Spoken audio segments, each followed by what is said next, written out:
전쟁 중인 미국과 이란이 한 달 동안 휴전하고 그 사이에 종전 협상을 하는 방안이 거론되고 있습니다. 하지만 미군 공수부대가 중동에 추가로 파병됐다는 소식도 들려오고 있는데요. 예측 불허의 중동 상황, 민정은 국립외교원 교수와 함께 분석해 보겠습니다. 네, 어서 오십시오. 예, 안녕하세요. 네, 트럼프 대통령이 이란과 한 달간 휴전하고 15개 항목을 놓고 협의하고 있다 이런 보도가 나왔는데 또 주한 이란 대사는 전혀 사실이 아니다, 가짜 뉴스라고 했거든요. 상황을 좀 지켜봐야 될 것 같습니다. 어쨌든 트럼프 대통령이 48시간 최후 통첩에서 좀 물러나서 5일간 에너지 공격을 좀 산업 시대에 대한 공격을 좀 유예하고 그다음에 미사공격 유예하고 이제 협상에 들어가 있다 뭐 이런 부분 선언을 했기 때문에 그 부분에서 이제 미국과 이란 그리고 전 세계가 한숨을 돌릴 수 있는 그런 형국이 만들어진 거예요. 그렇기 때문에 그 부분에 있어서는 좀 다행이다 좀 생각을 하고 있고요. 말씀해 주신 것처럼 그렇다면 어떻게 이 협상 국면을 끌어갈 것이냐 이 부분에 대해서는 아직까지 미국과 이란 양측이 기싸움을 하고 있다 좀 생각을 하고 있습니다. 트럼프 대통령은 어쨌든 이니셔티브를 주고 이제 그 미국이 원하는 방향으로 협상을 끌고 가려는 그런 정치적 목적이 강하기 때문에 이란 측이 미국에 많이 양보를 해가지고 거의 협상이 미국이 원하는 대로 마무리됐다 이런 식으로 먼저 선제적으로 이제 정치적인 공격을 했다 뭐 이렇게 좀 생각이 들고 이에 대응해서 이란도 물러서지 않고 강하게 이제 반발하면서 가짜 뉴스다 얘기를 하고 있는 부분 아니겠어요? 어쨌든 지금까지 확인된 걸 보면 그래도 직접적인 미국과 이란 간의 협상단의 대면은 없었지만 제3자 중개국을 통해 가지고 간접적으로 협상이 진행되어 온 건 사실이기 때문에 네. 그런 부분에 본다면 가능하다면 이제 협상 국면이 좀 본격화되면서 이제 휴전을 통해 가지고 말씀해 주신 것처럼 한 달 동안 이제 협상 국면에 들어가고 그렇게 된다면 아무래도 강대강 대치가 좀 누러들 거 아니겠습니까? 그러면서 출구를 모색하는 이러한 형국이 진행되기를 좀 기대해 봅니다. 트럼프 대통령이 이란과 협상 중이라면서 선물을 받았다 이렇게 말을 했는데 구체적으로 언급하진 않았어요. 어떤 걸 좀 얘기하는 걸까요? 그러니까 핵 관련된 건 아니고 석유와 가스와 관련된 거고 굉장히 큰 금액이다 뭐 이렇게 얘기를 했단 말이에요. 네. 근데 그 구체적인 내용을 얘기를 하지 않기 때문에 아무리 자료를 찾아보려고 해도 찾을 수가 없는 그런 상황이에요. 그렇지만 생각해 보면 미국 입장에서 트럼프 대통령 입장에서 제일 산유국이고 가장 부유한 국가 그리고 전쟁을 하고 있는 국가 입장에서 핵이 아니고 석유와 가스 관련되고 금액이 굉장히 크다. 이렇다면은 뭐 에너지 시설이라든지 이런 부분 석유 수출, 이란 수출 이런 거는 아니지 않겠습니까? 그래서 제가 개인적으로 추정해 보면 호르무즈 해협 관련된 어떠한 딜을 하려고 하는 것이 아니냐. 그러니까 미국이 원하는 것은 호르무즈 해협을 여는 것이고 이 부분에 대해서 이란이 이제 협상을 통해서 필요하면 협상이 잘 되면 호르무즈 해협에 대해서 이제 완전히 개방할 용기가 있다. 이런 부분에 대한 의사를 제3국을 통해서 네. 간접적으로 들은 것이 아닌가. 근데 이거를 다 이제 직접적으로 얘기를 하다 보니까 큰 선물을 받았다. 이런 식으로 포장이 된 것이 아닌가 추정을 하고 있습니다. 예, 네. 이란으로부터 엄청난 금액의 큰 선물을 받았다. 뭐 트럼프 대통령이 워낙 과장하는 걸 좋아하고 블러핑 잘하긴 하지만 지금 협상 당사자 이름이 거론되기 때문에 아주 없는 얘기는 아닐 것이다. 이런 분석이 많잖아요. 예. 그렇습니다. 아직까지 정확하게 미국 측은 협상 대표단이 윤곽이 나왔잖아요. 쿠슈너 사위라든지 위트코 중동 특사 그리고 마크 루비오 국무장관 여기에다가 JD 벤스 부통령까지 이제 참여할 수 있다고 보고 있고요. 이란 측에서는 JD 벤스 부통령을 선호한다 이런 얘기도 나오고 있잖아요. 그런데 이란 측의 카운터파트가 누구냐? 요거는 좀 모호한 그런 상황이거든요. 어제는 뭐 이란 의회 의장이라고. 예, 뭐 그 얘기를 했는데 그게 확인되지 않고 네. 또 이란 쪽에서 가짜 뉴스라고 하니까 그러니까 확인은 안 되고 있습니다만 유력하겠죠. 그래도 불구하고 이거는 아무래도 미국과 이란이 직접 대면은 못 하고 있는 상황이다. 이걸 보여주는 거고 이제 이번 주 후반에 파키스탄을 통해서 대면 회의가 이루어진다면 그렇다면 보다 더 윤곽이 나올 거라 생각하고 어쨌든 트럼프 대통령이 신뢰할 수 있는 이란 측 인사와 지금 협상을 하고 있다 얘기를 하고 있기 때문에 이거는 어쨌든 공식 라인을 통해 가지고 협상이 진행되고 있다는 걸 보여주는 부분이거든요. 그렇기 때문에 그런 부분에 대해서 협상이 좀 진전되기를 기대해봐도 괜찮을 것 같습니다. 예, 말씀하신 것처럼 트럼프 대통령이 이란과 협상에 관여하고 있다고 밝힌 인물 가운데는 자신의 사위인 제러드 쿠슈너가 포함되어 있습니다. 어떤 인물인지 화면 함께 보시죠. 네, 유대계 부동산업자 가문에서 태어난 쿠슈너는 2009년 이방카와 결혼해서 이른바 트럼프 패밀리에 합류했습니다. 2017년 트럼프 1기 정부 때 백악관 선임 고문에 임명돼 정계로 진출했고 미국의 외교 정책에 영향력을 행사했습니다. 트럼프 2기 행정부에서는 공직을 맡지 않았지만 가자지구 평화위원회에 참여하는 등 중동 정책에 깊이 관여해왔습니다. 이번 전쟁 발발 직전까지 이란과 핵 협상을 담당했던 것도 바로 쿠슈너였습니다. 트럼프의 외교 책사 역할을 하고 있지만 쿠슈너의 진짜 직업은 사모펀드 운영사 CEO입니다. 백악관에 나온 직후에 어피니티 파트너스라는 운용사를 만들었는데 주요 고객이 사우디아라비아, UAE, 카타르 같은 걸프 국가들입니다. 미 의회는 쿠슈너가 중동 지역에서 외교 협상을 이끌며 현지 투자 유치를 추진했다는 의혹을 제기하며 조사를 예고하고 있습니다. 지금 이란 측에서는 이 사위 쿠슈너보다 벤스 부통령을 선호한다 이런 보도가 나오고 있는데 트럼프 대통령은 지금 이 사위를 굉장히 신뢰하고 있어요. 유대인이라는 점이 좀 특징적이에요. 유대인이기도 하지만요. 그러니까 트럼프 대통령이 보여주고 있는 국정 운영 스타일을 보면 전형적인 CEO 스타일이에요. 그러니까 전통적인 워싱턴 문법과는 다르죠. 바텀업을 통해 가지고 실무진에서 꼼꼼하게 결정을 내리고 그 부분을 마지막에 대통령이 낙점하는 이런 스타일이 아니라 이제 그 측근들 그러니까 뭐 제레드 쿠슈너라든지 마크 루비오, 그다음에 제이디 벤스, 그다음에 수지 와일스 비서실장 뭐 이 정도의 어떤 이너서클들이 그 모든 주요 사안에 대해서 결정을 하고 탑다운 방식으로 내려보내는 이런 부분들. 그러니까 자신이 신뢰할 수 있는 이너서클에 들어오는 사람들을 전폭적으로 신뢰하고 전격적으로 이제 배치하는 이런 모습을 보여주고 있거든요. 그런 측면에서 패밀리, 가족의 가치가 굉장히 크거든요. 그래서 이제 제레드 쿠슈너 사위가 그 부분에 대해서 이제 그 중동 문제를 다루는 어떤 외교 특사 그리고 트럼프 대통령이 갖고 있는 워싱턴 정가, 딥스테이트에 대한 그런 혐오감이 있거든요. 거기에는 그 국무부라든지 국방부 관료들도 해당이 되기 때문에 트럼프 행정부 들어서는 저 전문 외교관들이 힘을 못 쓰고 있어요. 그런 부분을 반영하고 있는 거죠. 믿을 수 있는 개인적인 연이 있는 그러한 측근들을 활용하기 때문에 쿠슈너 이제 사위가 활용되는 거고 일기 때도 말씀하신 것처럼 이제 그 베이커 선임 고문을 했고 중동 문제 외교 문제 잘한다 그러면서 중동 문제하면서 얘기했던 것이 자기가 유명한 책을 하나 읽고 그거를 읽었기 때문에 굉장히 많은 전문 지식이 있다 이러면서 굉장히 비판을 많이 받은 적이 있어요. 네. 그런 부분에서 본다면 전문성은 좀 떨어지는 부분이 있죠. 그럼에도 불구하고 대통령이 전폭적인 지지를 받으면서 어쨌든 대통령한테 독대할 수 있는 그러한 권한을 가진 사람이기 때문에 상대국들도 어떤 그 신경 쓰고 이제 상대할 수밖에 없는 거잖아요.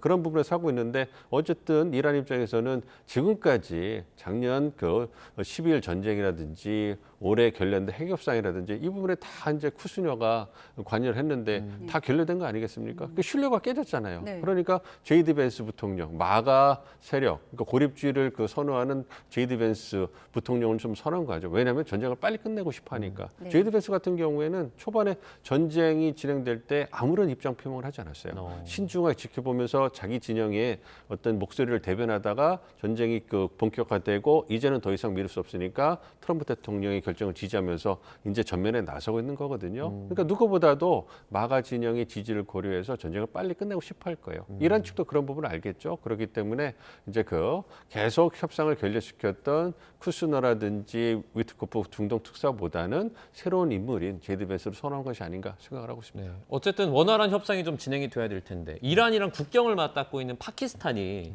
이번 전쟁에 좀 중재역을 좀 자처하고 있거든요.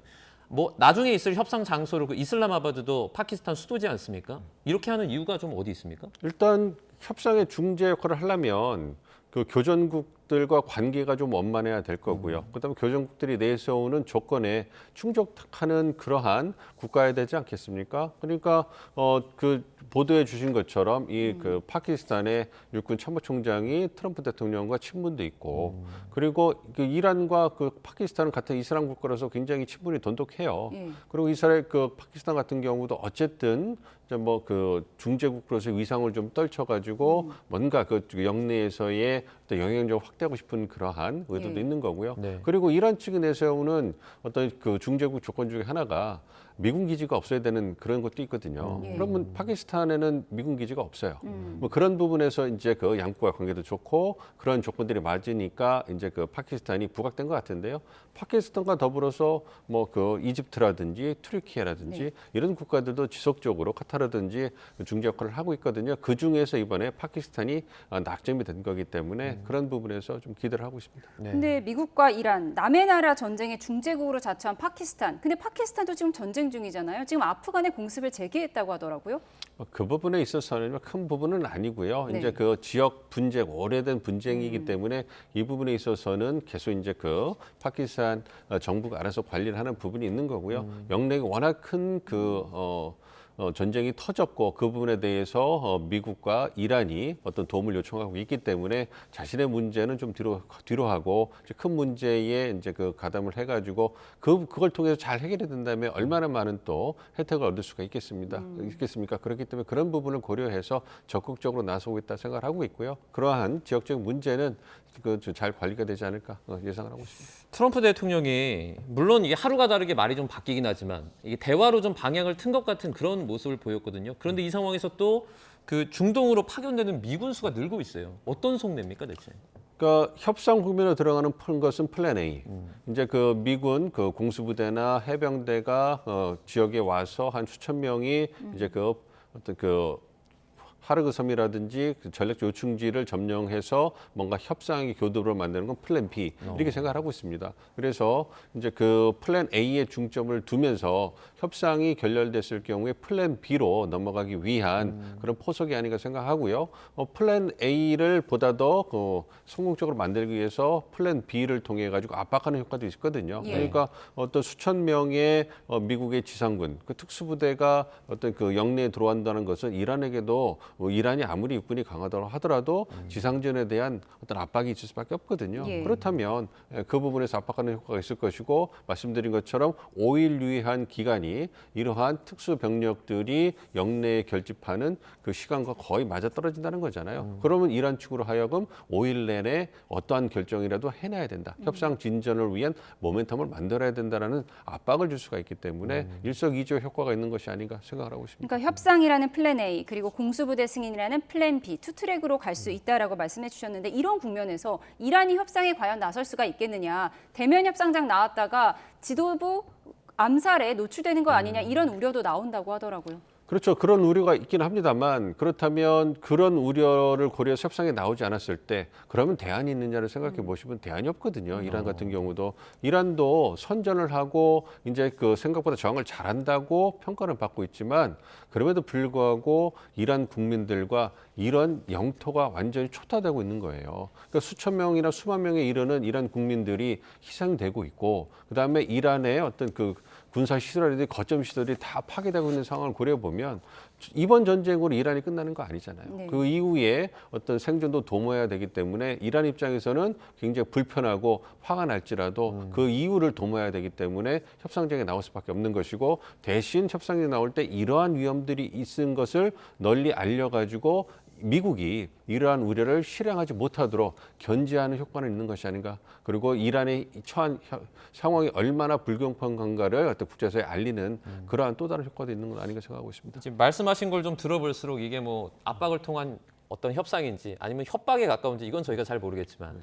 자 이런 가운데 사우디아라비아의 무함마드 빈 살만 왕세자가 트럼프 미국 대통령에게 이란과의 전쟁을 계속하라 이렇게 부추겨 왔다는 외신 보도가 나왔습니다. 먼저 빈 살만이 누군지 자세히 알아보겠습니다. 1985년생 빈 살만 왕세자, 사우디 최고의 실세로 불립니다. 2017년 왕위 계승을 본격화하면서 권력 강화에 나섰는데요. 여성의 축구 경기장 입장과 해외 가수 콘서트 허용 등 파격적인 개혁 정책으로 주목을 받았습니다. 또 세계 최고 수준의 갑부기도 합니다. 자산이 약 2조 달러, 우리 돈으로 2,985조 원으로 추정이 되는데요. 압도적인 재력과 권력을 모두 쥔 빈 살만의 별명은 모든 것을 다 할 수 있는 남자, 미스터 에브리띵입니다. 지난해 11월 트럼프 대통령은 7년 만에 백악관을 다시 찾은 이 빈 살만 왕세자를 성대하게 맞았습니다. 의장대 도열과 군악대 연주, 전투기 비행 등 이 국빈 방문에 버금가는 초특급 환대를 한 건데요. 당시에 빈살만 왕세자가 배우로 의심받던 이 언론인 카슈크지 암살 사건과 관련해서 기자들의 질문이 나오자 이 트럼프 대통령은 이렇게 답하기도 했습니다. He's done a phenomenal job. You're mentioning somebody that was extremely controversial. A lot of people didn't like that gentleman that you're talking about. Whether you like him or didn't like him, things happen. But he knew nothing about it, and we can leave it at that. You don't have to embarrass our guest by asking a question like that. The worst inflation. 네, 이 빈살만이 실제로 종전을 반대할 만한 그런 결정적인 이유가 있나요?